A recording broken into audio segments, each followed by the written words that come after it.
I think a family would be a big goal for me. Mm-hmm. And just being able to financially support that. Being able to have kids, you know what I'm saying? Mm-hmm. And just be able to afford that. Everyone can have a kid, but it's like being able to give them the life that you want to give them. Yeah. Yeah. Would you want them to be actors too?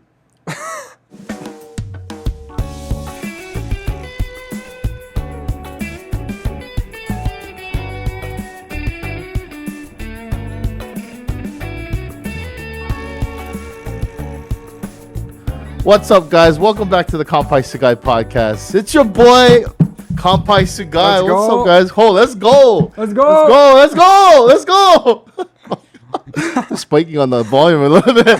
Nah, but welcome back, guys. You know, it's been a while. You know, right now it's like Christmas season. You know what I'm saying? Yes, a sir. lot of giving. We'll be doing a lot of giving. You know what I'm saying? This season, and I got a great guest with me today. He's amassed over 594,000 followers, like across different platforms, and he's a big influencer on TikTok.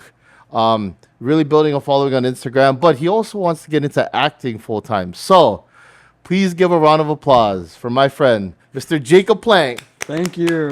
Appreciate it, man. Of Thanks course, for having dog. me on. Yeah, you chewing gum, man. No, I mean, yeah, I figured, you know what, they might be able to hear it, so let me not. You might as well just keep the gum in your mouth, man. I'm not just joking. No, it's cool. It's cool. So Jacob, before we get into like your acting career, like your new career, going forward, I want to talk about like your social media or just your upbringing and like why you even decided to go into social media. That's a good question. I was just one day invited out to make a video with this buddy of mine. His name was Elliot, and he had like 20 something million followers. And I was like, I'm down to be in a video, because he was like, you can do a backflip, right? So let's make a video. So then he got me in a video, and he was like, bro, you should just make TikToks. You know what I'm saying? And so I was like, I'll try it. And so I started making videos myself. We kind of like had a team going on in Texas where we were just making videos and stuff. And I was like, I really like this. It became to a point where I started making scripts for videos. And I was like, this is kind of like acting. Like, I should try real acting. And once I got into it, I fell in love with it and ran with it. So how long did it take you to like amass like a huge following on TikTok? So like or about a year. Oh, about a year. Yeah. Really? Okay. Yeah. So what was like the first like milestone for you to be like, wow, this is like really going someplace? I would definitely say, I mean, like a date or like what I was doing. Or just like let's say like maybe one day you just kind of like looked at your following and you're like, damn, like this I think I'm actually going someplace with this. I mean, with content creating, I would definitely say when I was making videos at the park, I woke up one morning and my phone just was blowing up. And it was nonstop, and I was like, oh wow, this is like I'm actually doing something. When you first go viral as a content creator, it's something you won't ever forget. And you just want more. You want to keep going. And there's a few people who will do it for themselves or they'll do it for the people. And mine was for the people. And I think that's why I had a lot of fun doing it. And it's why I succeeded. Yeah. Yeah, like for me, like my like the one thing that got me like really thinking in podcasting was one day I went to another state, right? And then someone recognized me. And I'm like, wow, in Hawaii, you know, we're really secluded from like Seattle, Vegas. It was actually in Vegas.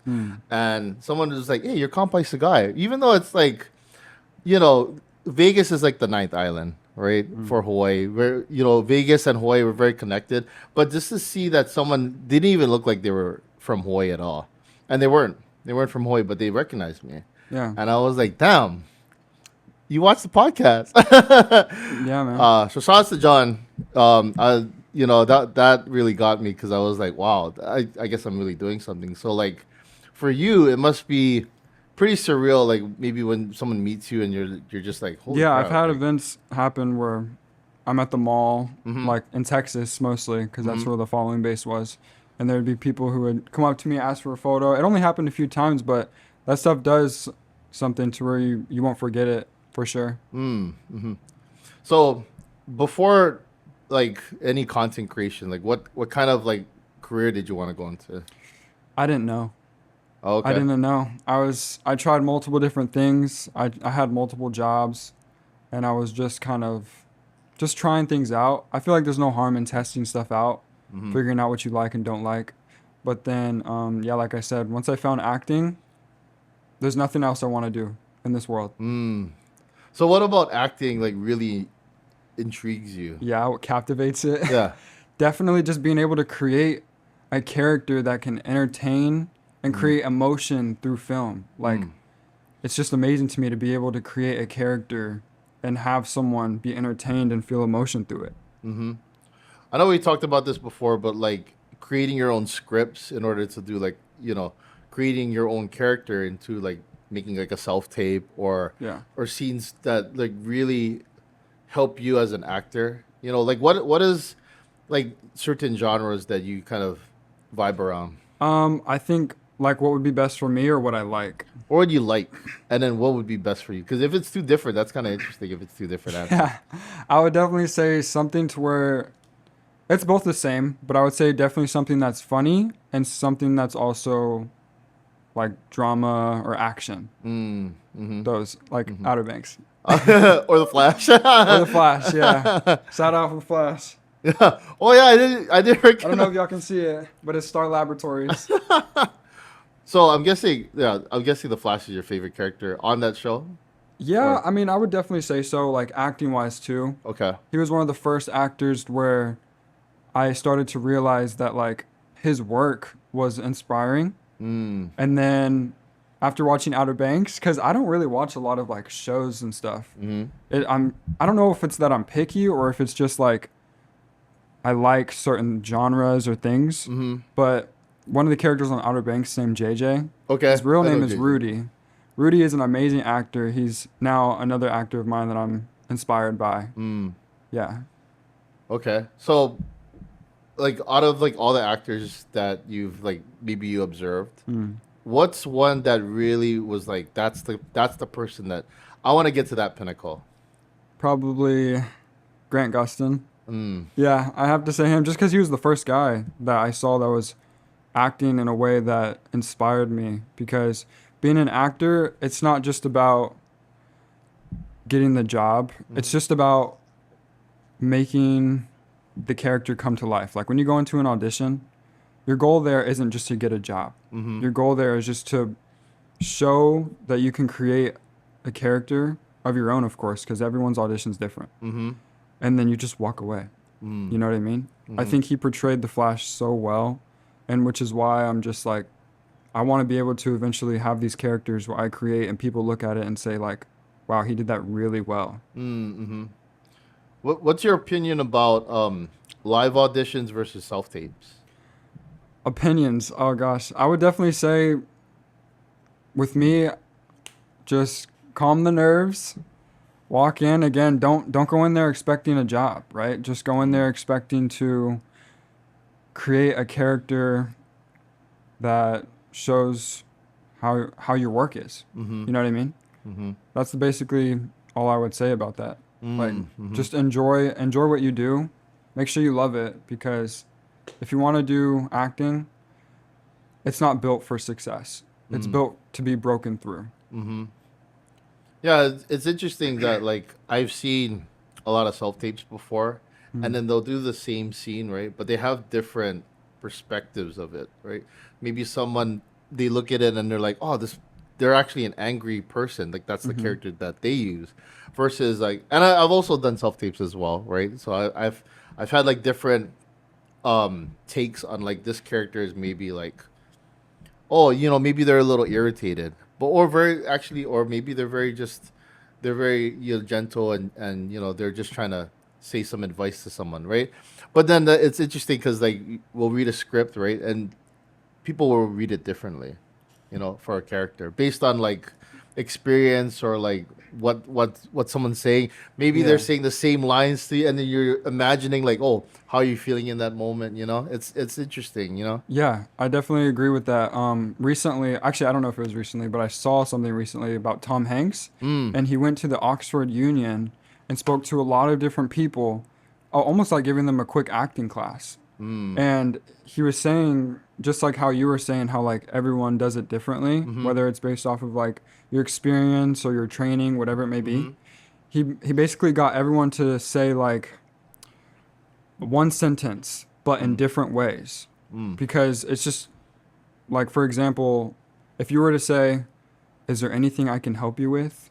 Mm. You could say it to someone who's struggling to find something in Target. Is there anything I can help you with? Mm-hmm. Or there could be someone who's looking you down and who looks like he's about to come up and fight you. Mm-hmm. And you're like, And "Is give there anything I attitude. can help you with?" Yeah. Like, why are you looking at me like that? Yeah. You know what I mean? Sorry. Oh, sorry. There's different ways to say it. And Mm-hmm. that's kind of what his point was. And it's definitely how you were describing it. Mm-hmm. Yeah. And it's yeah, because people can take it a different way. You know, it's interesting because I took I remember taking a psychology 100 class, and the teacher had an illustration, right? He had a picture, and he had like certain students just kind of volunteer to see how they would look at that picture and what they actually see, right? And it was someone at like the register. I remember 'cause I was one of the students that volunteered, and I looked at it, and then I was saying like, oh, it looks like this guy is like telling his subordinates to like do certain things, and they don't want to do it, blah blah blah blah blah. And it was interesting because I looked at it that way, but then someone else looked at it very differently, Mm. right? And then I thought about their perspective. I'm like, oh wow, that's true. It's a different perspective. But then like the teacher thought it was a good exercise because it actually helped with like the psychology of like how people think, and they imagine certain scenarios, and then like what's going to happen next, like how they project it in their head. Right. And with acting, I think it's like kind of the same thing because sometimes like someone will read a line, and then I've had this happen before, right? Where they'll read a line in a script, and then they're just gonna ad lib the rest of it. Like, oh, what do you think's gonna happen after this scene, right? Mm. And then two different people will have two different scenes, like it playing in their head. So it's like a mental thing too. It's like a projection that people do, you know. Yeah. And like the same thing for like for your like yourself, like maybe you'll read a certain, you know, a certain like maybe you'll do like a monologue, right? And then in your head you're like, oh, this is where the character can go later on, or this they can go in this direction or whatever, you know. And that's like the interesting thing about acting. Yeah. Yeah. I agree. Yeah, it's a mental game sometimes. Yeah, I agree. Have you so speaking on that, like have you gone to like so I've heard about this, right? Have you ever heard about like psychology, like acting therapists where they have them go there and they like unlock certain things in people's minds to do certain things like let's say for like acting, right? Mm. Maybe someone goes there, they have like therapy with them, and the therapist will maybe like help them like train their mind to be like unlock something in their head that goes more into acting. I think I have heard of that. Yeah. Huh. I don't know much about it, but yeah, I've heard of it. Mm. Because like there's like other like content creators that are the same way. Like they have I've heard of them, like they go to a therapist and they're like, oh, I need to like or athletes, right? Athletes are like that. They have like a certain sports therapist Mm. that helps them to get into the mode of like, oh, now I can really like reach like NBA championship or Right. getting a Super Bowl ring. You know what I mean? Like it's really interesting, you know what I mean? So like for yourself, is there like certain coaching that kind of like helps you get to that certain level? I would definitely just say that to constantly learn is what's helped me. Mm. Like at night, I'll be like watching videos. Like even last night, I'm just constantly like watching videos on acting. I'm really getting into method acting. Not like Mm. crazy to where like I'm putting myself like in crazy situations. Okay. But yeah, I like being really becoming the character. Mm-hmm.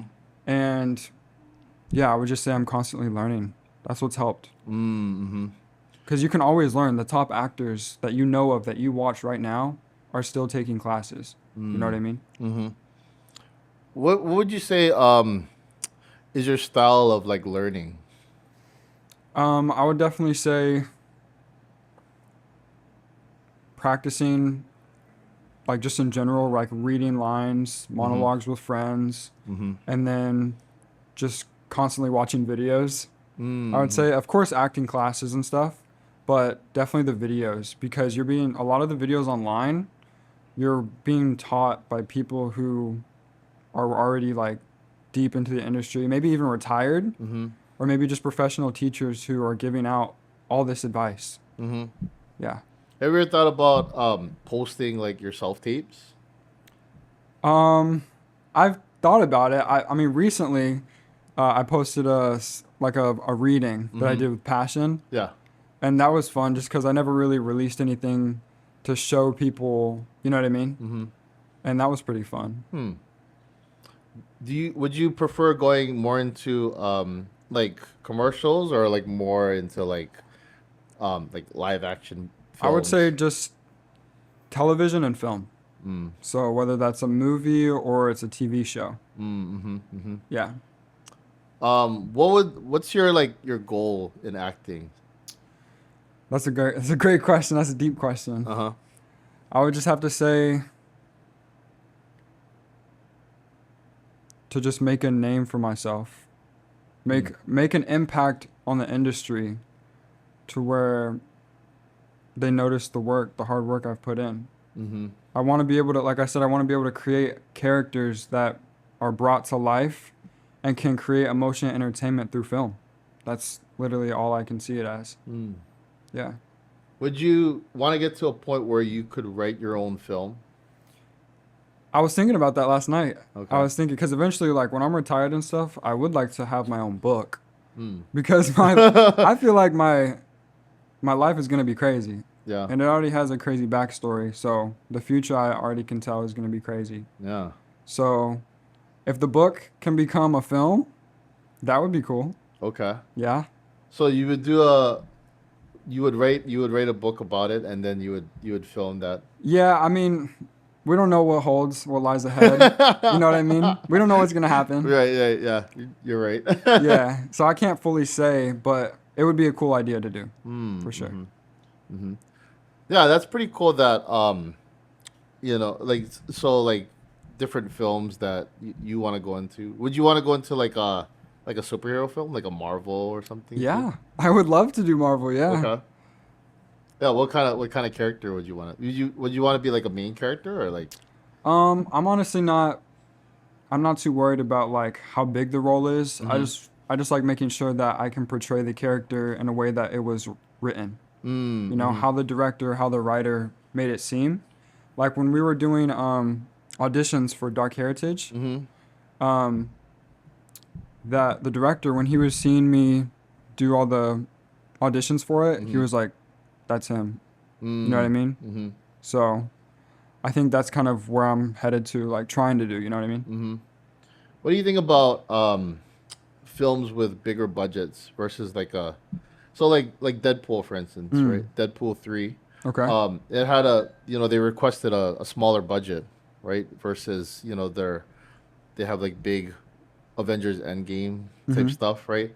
But then what do you think for like studios that have bigger budgets compared to like maybe a smaller budget film? Like do you think there's a like a more like would you prefer like a smaller budget film because then Like for me to be working in it, working in it, yeah. I don't prefer anything. Mm.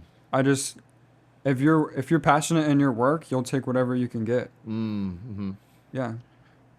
Because like so like Deadpool 3, right? What I thought was interesting was that they requested a smaller budget because they could get like more creative with it, or Mm. they had to be more. It forced them to. Right. Versus like a bigger budget film, right? There's like certain pressure because with a bigger budget, right? And I learned this with one of my friends who recently made a film, right? Um, they with a smaller budget, you can see how you can stretch that budget to where you create your story, right? But when studios give bigger budgets, there's pressure there too, because then the studio wants to see how efficient you are with like $600,000, right?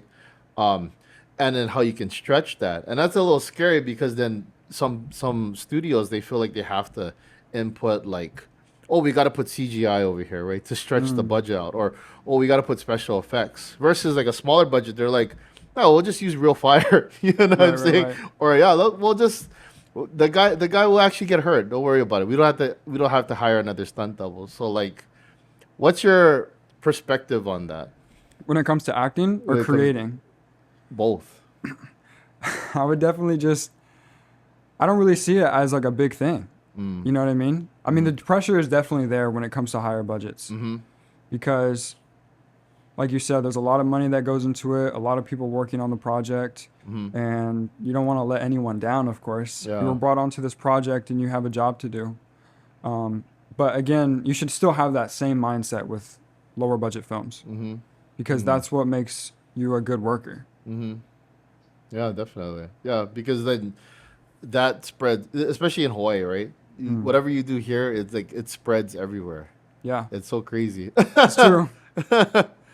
So I want to go into like deeper stuff. Oh, sorry, someone just texted me something interesting. Let's talk about your dating life. Dating life. Yeah, there's not really much of that life right now. Well, what do you think about it? Like, so you're going into acting, full-time acting, right? Yeah. And then like allocating, your life to like dating or like family, friends, how does that kind of fit in with everything? Is it like you're just gonna go full on to acting, forget dating life for a little while, and then go back to it later, or is it just like? First of all, it's on a pause right now. Oh, yeah. Understandable. I think. Oh gosh, it's kind of complicated, honestly, and I feel like all actors can relate.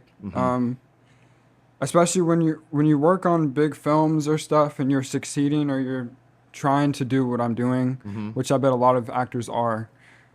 It's not easy dating. You know what I mean? When you're telling your significant other what you're trying to do and stuff, or not even your significant other, but when you're trying to talk to new people, get to know them and stuff, and you have these big aspirations, from my experience, they're just not, I don't know how to put it.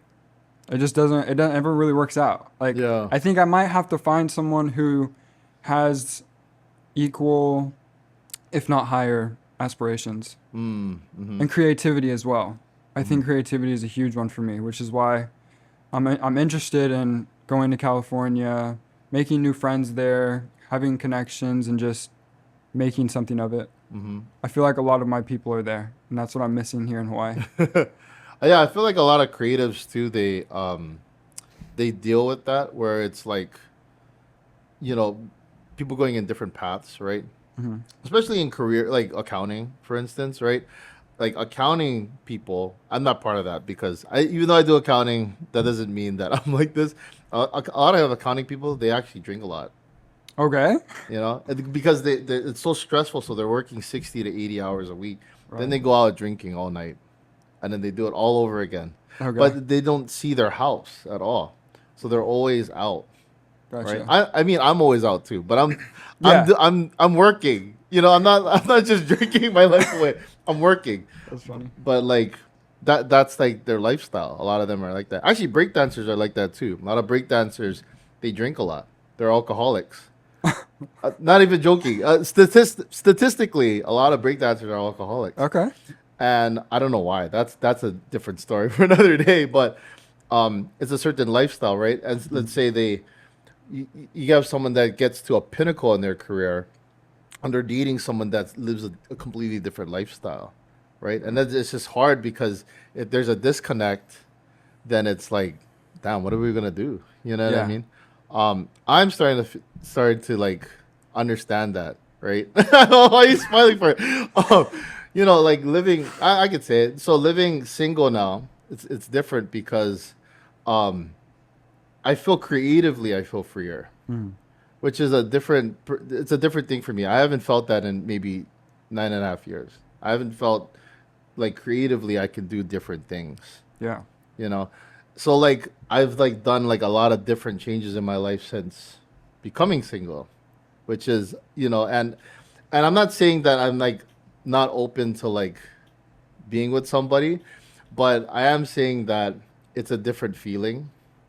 And then like maybe like when I get with someone like later on in life, or who knows, sooner or later, whatever, Mm. um, I'll be a different person then, right? And the same thing for you. Like when you reach a pinnacle in your acting career, you're gonna be at a different like stage of your life. So then maybe that person will be in they might be acting with you, they might be co-starring with you, or who knows, maybe they might be in a completely different career. That's the tricky thing about dating, keeping that balance, Mm. you know, Yeah. because it's complicated. You're right. You don't really know where it can go. Yeah. Yeah. Pretty much. Um. So aside from acting, um, what do you like to do? You know, do you like to do you play music? I love playing the piano.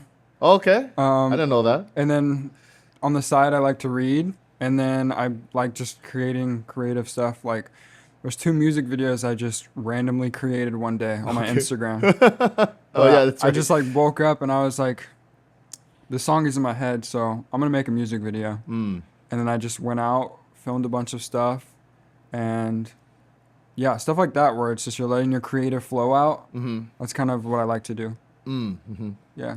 How long have you been playing piano? Since I was a kid, Okay. yeah, for a while now. Do you enjoy it? Oh yeah. Oh, I okay. love the piano. It's probably one of my favorite instruments. Hmm. What got you into it? Was it your parents just said like, Jacob, you need to play piano? No, they actually wanted me to do like guitar. Okay. I tried trumpet for a few years and I was just like, I love the piano. I'm gonna stick to that. Hmm. And so it started off with just like me at my grandparents' house. They had a piano Hmm. and I was like learning for Elise, of course, the Oh, song okay. everyone knows. Yeah. And then, yeah, after I got older, I realized I just started like cherishing the actual instrument itself. You know what I Mm-hmm. mean? Mm-hmm. The beauty behind it, all that stuff. Have you ever performed in front of people? With the piano, no. With trumpet, yeah, I did that for like 3 years. Hmm. I can understand because I used to play trombone, and then I mean I play guitar somewhat. I mean, if you see my room, I have 2 guitars in there. So Mm. but I don't want to perform it because I think that it's creatively it's like it's a nice thing for myself. But then like performing it, it feels like a chore. You know what I'm saying? So, but that's cool. That's cool. That's good stuff. Um, I want to go into like oh, okay. So like another thing you do is so we met, you were doing you're doing content for like a food place, Oh right? yeah, yeah, Yeah. So so like interest wise, right? Do you do you like doing stuff for like restaurants and stuff like that? yeah. Content for them? 100%. That's kind of why I stopped doing personal content. Yeah, Mm-hmm. Is it because like you want to help the local business, or is it because like, exactly. oh, okay. That's exactly what it is. Just being able to help local businesses. Mm-hmm. Yeah, Um, so like for yourself, like when you, I mean, you're gonna go full time acting, right? But like right. maybe on the side, maybe you just like leisurely, maybe you want to do something like with a local business in like California or Exactly. something. That's exactly how I see it. Okay. Social media marketing. Since I've created that experience and knowledge, Mm-hmm. I'm just taking that with me where I go because it can create income, Mm-hmm. and I'll just do that on the side. I'll take any other job, working at a cafe, whatever, Oh. and then of course Target. acting, No, just joking. Target, yeah. But just do that until I make it. Mm-hmm. A lot of people say like, you're gonna have a backup plan. What's your plan B? And my Mm. plan B is to not have a plan B. Mm-hmm. Yeah. Mm-hmm. Yeah, I get that. Like same thing for me. Like I have something that I'm working and it gets me income, but that's not my dream plan. You know what I mean? Like my dream plan is doing this. Okay. Like, this is my thing. And yeah, I do like content create. Like a lot of people recently have been seeing me doing reviews for like restaurants and stuff like that, content for them, which is it's fun. I'll be honest, it's fun. But then like this is like my bread and butter. Like this is what I want to do. You know what I mean? Like stuff like this. Like this is like this is cool for me. It's great filming like restaurants and stuff like that, but like this is like the awesome stuff. Yeah, I agree. You know, I totally get when you're saying like with acting, right? Because that's like your passion. Like you want to just do that, and you're like, that's your that's what's amazing for you. Like everything else, it's cool, right? Content creating, you can do backflips if you wanted to. You know, you can do like you can play piano and then like post it, but then like acting, it's like wow, that's like something you could do forever. You know what I mean? It's true. So I totally vibe with that because I could do this forever. Actually, That's good. yeah. Um. So what about like certain life goals that you have? Um, let's say like you amass like a 40-year career in acting, right? Okay. What do you want to do after that? Well, I definitely want my own kids. Okay. I want a family. Not after 40 years, right? Definitely not after 40 years, but down the line, it's definitely one of my biggest goals. Once you start receiving so much stuff in life, whether that's money, whether that's job opportunities, you start to realize family is really all you got. And so that's kind of what I've been learning recently.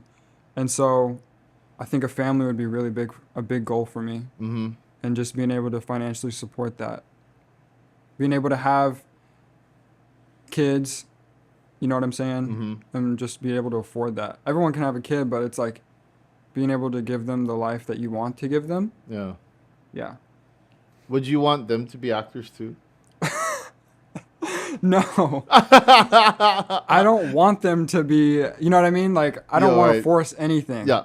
You know what I mean? I might introduce the idea.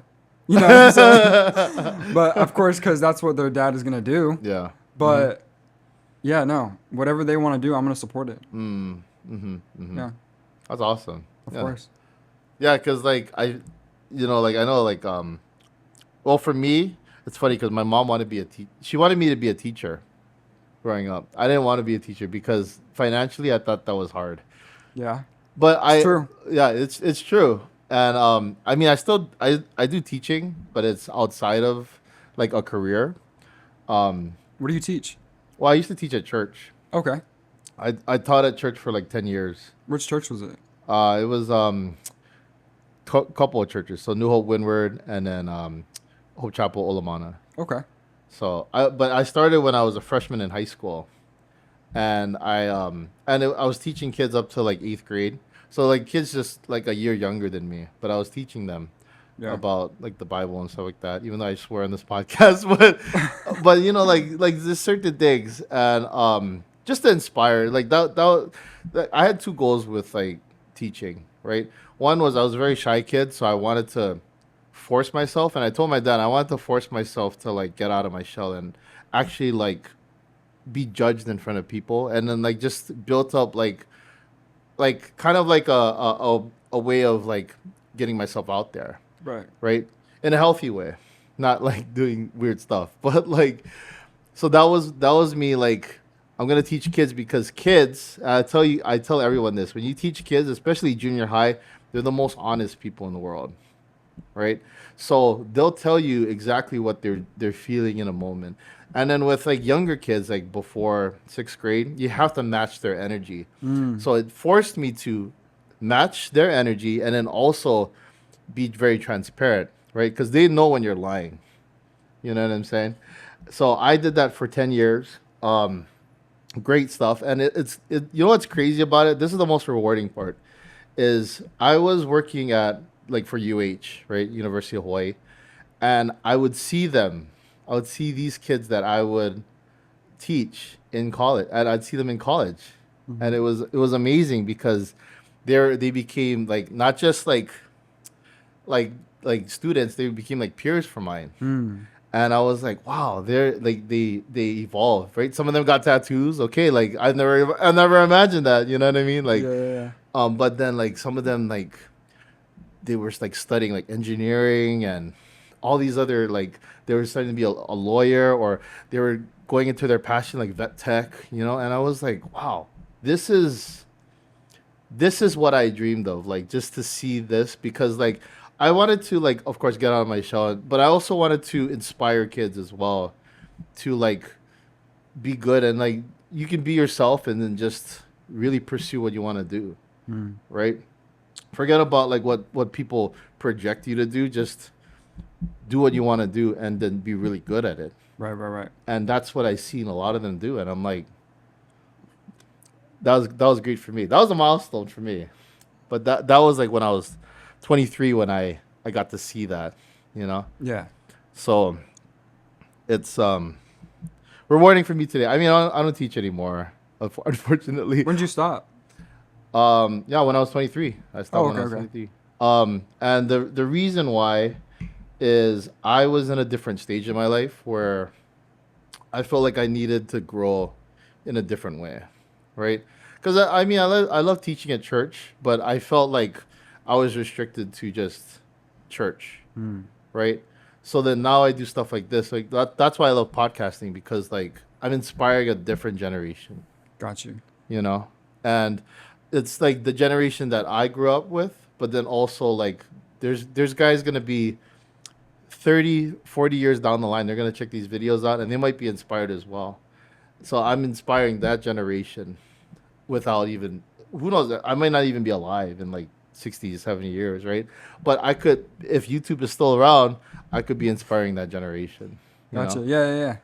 And the same thing with film too. That's the beauty of film because films live on. Like Yes. in the Criterion Collection, a lot of those films that like Jumanji or Titanic. or Titanic, right?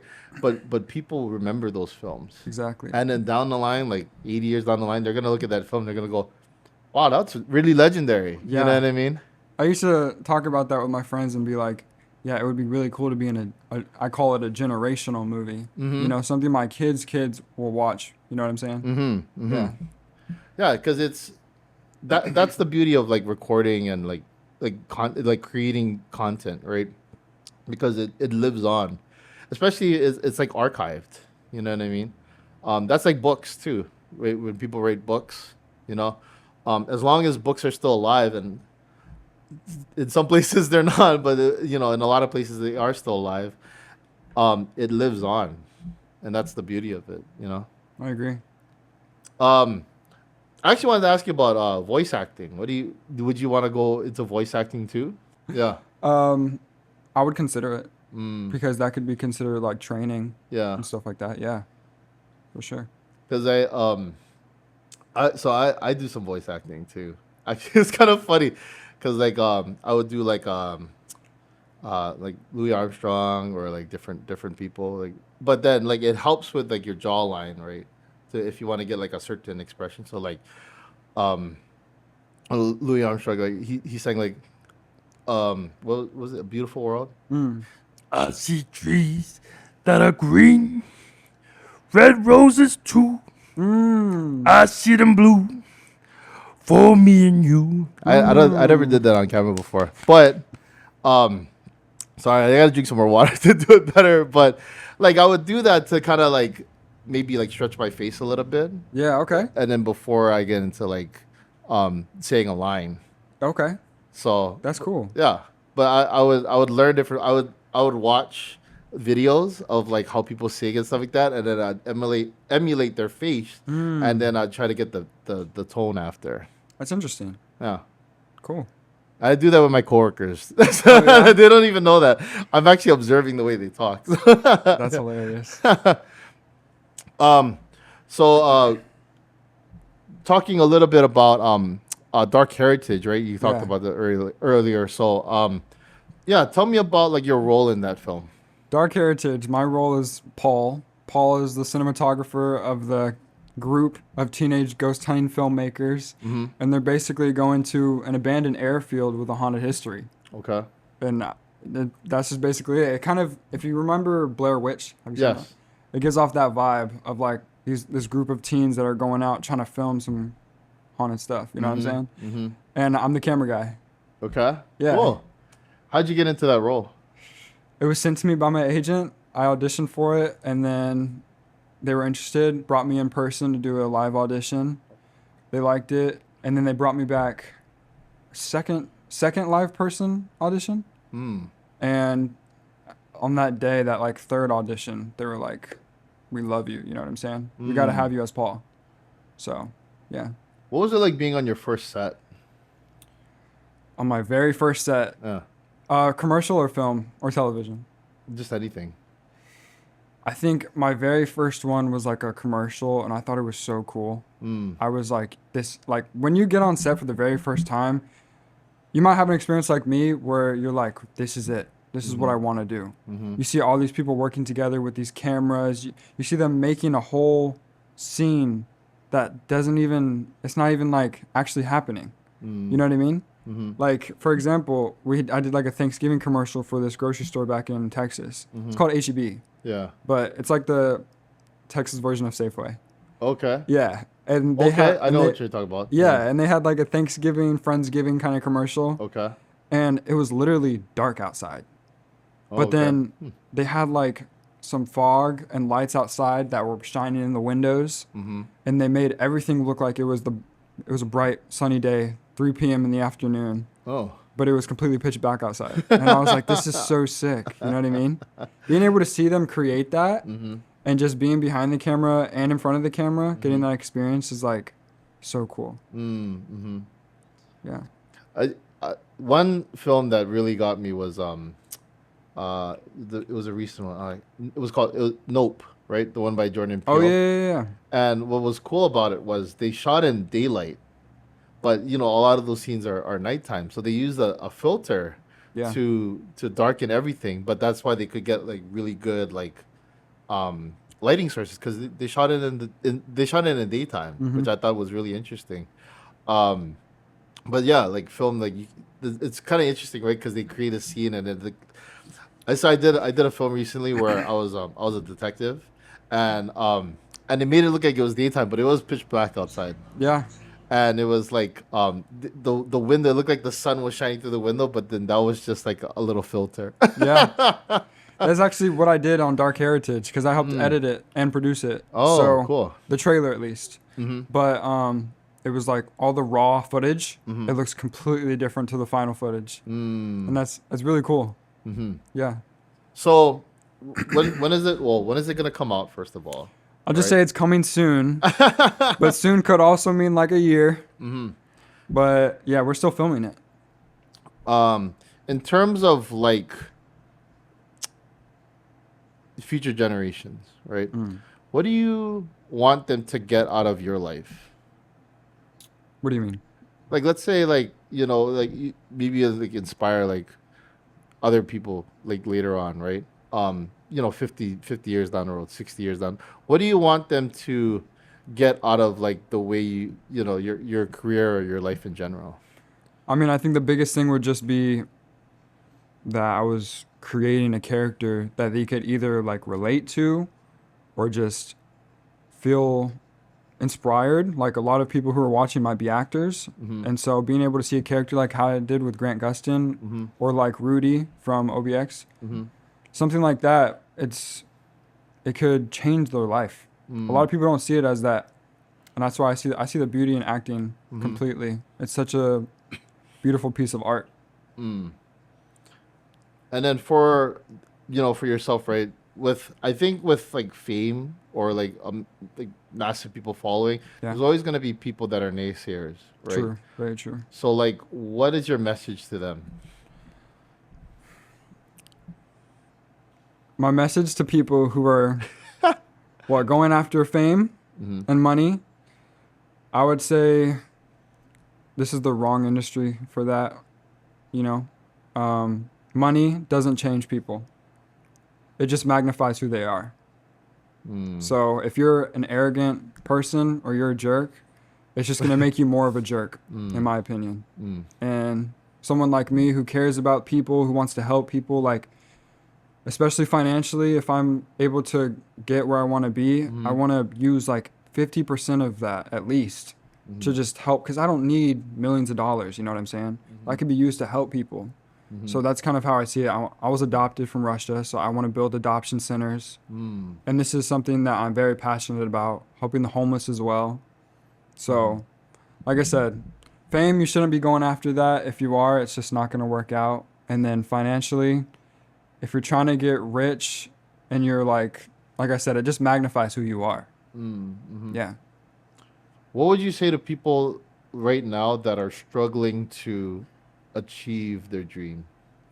Keep going. I have so many family members and friends who stopped because they tried it for 2 or 3 years and it didn't work. You got to be in it for the long run and just keep going. It takes like 100 no's or 99 no's until you get that one yes, you know? And I think a lot of people like are almost there, or they're almost to the point where they meet someone that could help them in any way possible, but then they just give up and they just try to go do something else. Yeah, it's unfortunate, but I feel like I could become a living example for my family and friends to see if you just keep going and work hard at what you love to do, then you're going to do it. You're going to make it. Awesome, Jacob. And I think in some aspects too, like if something's not working too, like in a career, like I think a good perspective switch helps too, right? Yeah. Because then, like for me, right, with podcasting, I had a different name with my podcast before, but I was never sold on it.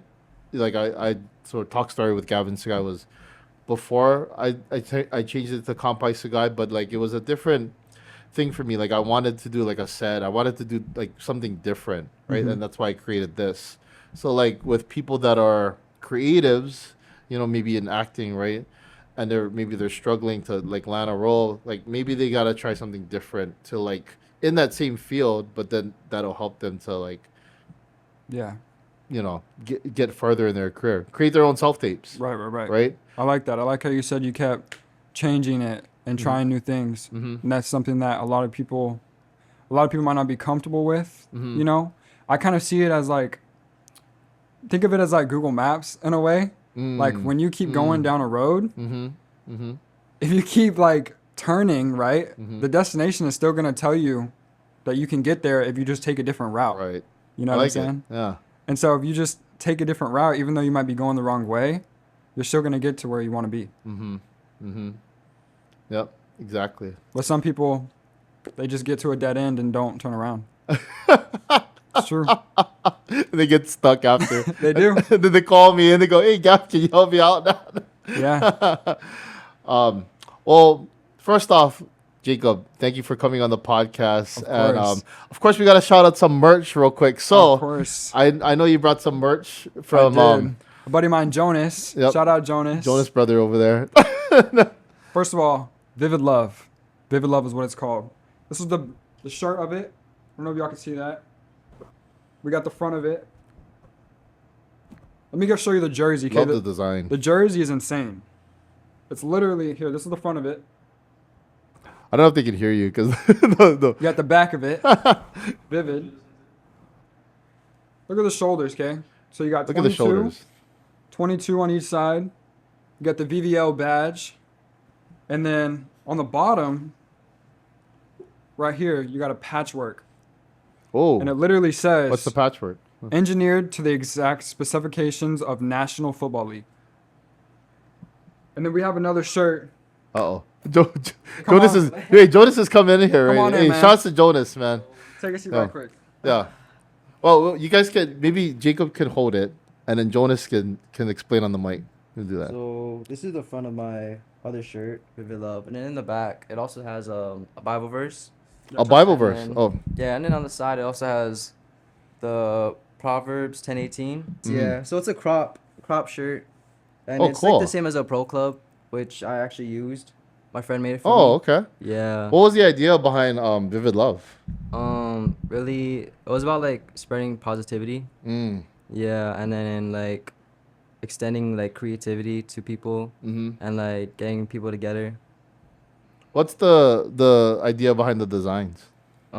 It's really like stories me and my cousin made, and then this one my friend made for me personally. Okay. So yeah, he made this whole thing off of like the cricket press, you know, those heat presses. Yeah. Yeah, he made this on a pro club too. So like this is actually just a pro club regularly. Oh, okay. Yeah. Yeah, I've gotten close to people at church. Inspired by Kelly. Oh, you go there? I go there too. Wait, Yeah. what service you go to? The 10:31. Oh, should I go 10:30, 8:30? Yeah, Oh, 10:30, 8:45. 8:30. Does it? Yeah. I tried going early. Oh, I must have passed by you at least once. But yeah, awesome. I love the designs, right? I love that there's a Bible verse on top. That's awesome. My favorite one is Psalm 139:23 through 24. So that's my favorite Bible verse. Yeah, I'm still trying to get used to the being close to God and stuff. I recently got close to the church, and yeah, Cool. my cousins brought me there. Oh, awesome, man. Yeah.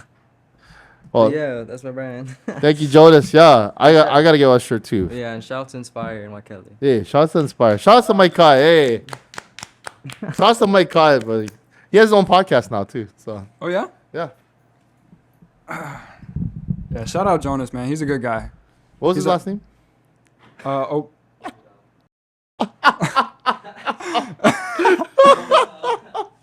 No, I know he was curious about saying his last name, but I think he's cool. He was curious about saying his last name. He was like, I don't know. What are you curious about? No, you're good. You're good. You know, sometimes you want to limit what you say when it comes to like personal stuff. Oh, that's Know what I true. Yeah. Okay. Yeah. Got it. Yeah. But yeah, man, I appreciate you having me on. Shout out to my family. They're the ones who helped me go through everything, really. Put a roof over my head, food.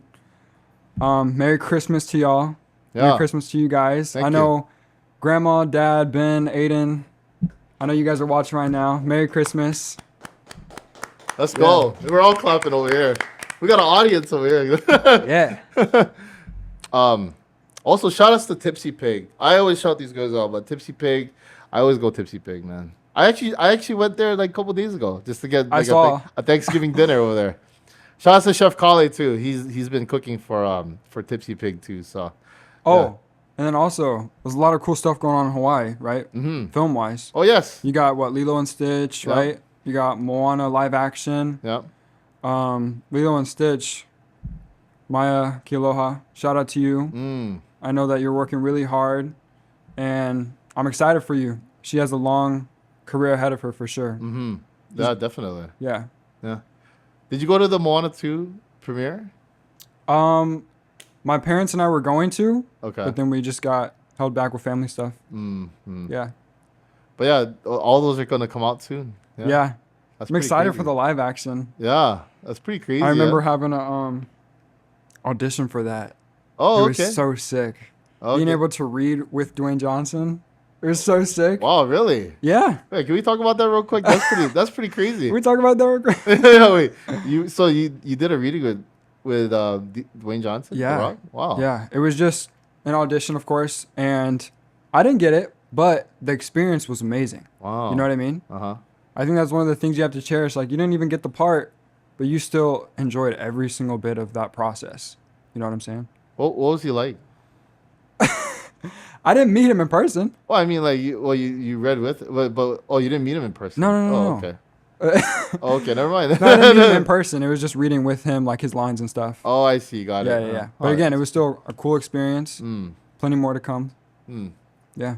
Quick story. I did meet The Rock once. Oh yeah. Kind of interesting. How was that? You know, honestly, he's actually very kind, I very believe humble it. guy. I believe it. Because he came from humble beginnings, but yeah, it was in passing. I didn't even have my phone on me, so I didn't take a picture. So people can think I'm faking it. It's okay because obviously people say if you don't get it on pictures, then it didn't happen. But, Do you get starstruck?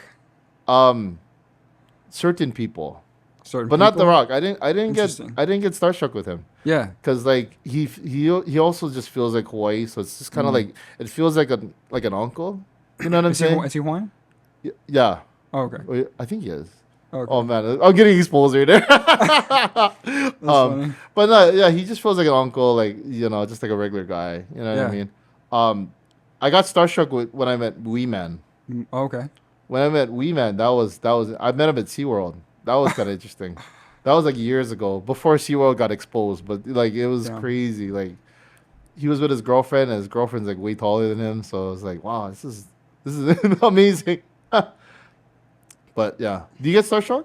No, I don't. Oh, okay. It's very interesting. Like when I worked with Jennifer Garner and Gary Rice from Spider-Man: Homecoming, really, I would be able to just hang out, talk to them and stuff. Uh-huh. Everyone wants a photo, right? Everyone wants to take photos, and for me, I just wanted to have a conversation. You know what I'm saying? So I don't know. I don't know why I don't get starstruck, but I'm kind of glad I don't. Yeah. Yeah. I did get starstruck. Well, not really starstruck, but I think I was a little lit, and I just wanted to meet. So Young Gravy, shout out to Young Gravy. I saw him at the club a few weeks ago. I saw that. Yeah. And, it was a quick photo, even though it was like faded, but like that guy's tall. There's not every day. Yeah, he's like 6'7". Yeah, it's not every day I like look up to people. You know what I mean? But I had to look up to him like, oh, this guy's lit too. He was drinking too. So hey, shout out to Young Gravy. I was just listening to Gravy Train right before I saw him too. It was crazy. That's crazy. What the? Yeah.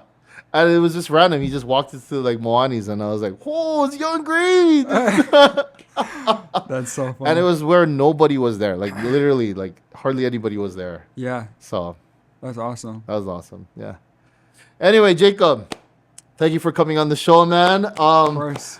So with everything, we always do a Kampai right before we sign off. So, Jacob, here's to your future career in acting, or actually your continuing career, because you're already acting already, and then all your success in the future, and cheers to like what you have amassed already. I think what you've done already is amazing, especially at your age. Like there's people I know at that age that are just wasting their life away, unfortunately. I agree. Yeah. You know what I mean? But like you're making a name for yourself, and you're doing it the right way, which is great. I appreciate it, man. So, Kampai. Kampai.